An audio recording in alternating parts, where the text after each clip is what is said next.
At this place in history, we're in Duxbury with Steve Perkins, the executive director of the Vermont Historical Society. Steve, we'll all be able to see it quite a bit closer at hand in a few moments, but one of the most recognizable features of Vermont's landscape brings us here this week. Absolutely, Mike. We're talking about Camel's Hump.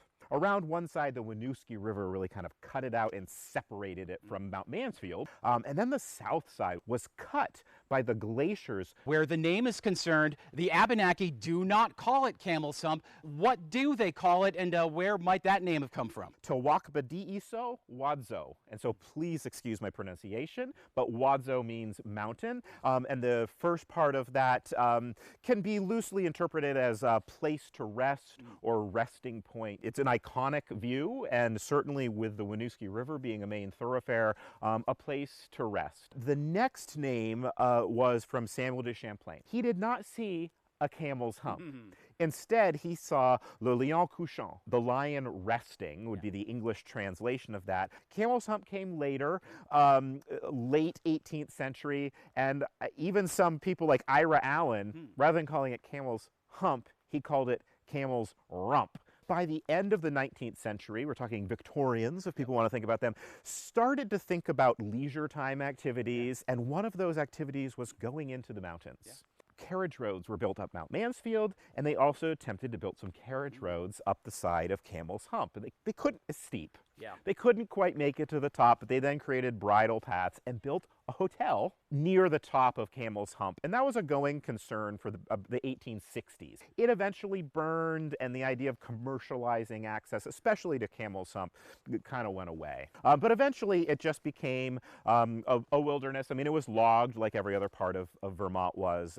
The land was bought up by a man named Joseph Battelle. The Morgan Horse Farm, UVM's Morgan Horse Farm, is one of his properties, and he gave the property to the state of Vermont. He actually offered it to the federal government. They turned it down. State of Vermont took it, and it became Camel's Hump State Park, or the seed of Camel's Hump State Park, which has expanded over time. By 1911, the state of Vermont owned about 1,000 acres, including the tippy top of Camel's Hump. And then there was a club created, the Camel's Hump Club, and their job, and this is the 19-teens and 1920s, was to cut trails, hiking trails, to get to the top so people could recreate and enjoy the landscape. It was similar to the Green Mountain Club, but the Green Mountain Club was centered mostly on Mount Mansfield at the time. Ultimately, they combined. It's now all the Green Mountain Club that manages the trails. What other means might people be able to make use of to learn more about Camel's Hump and our entire surrounding area here?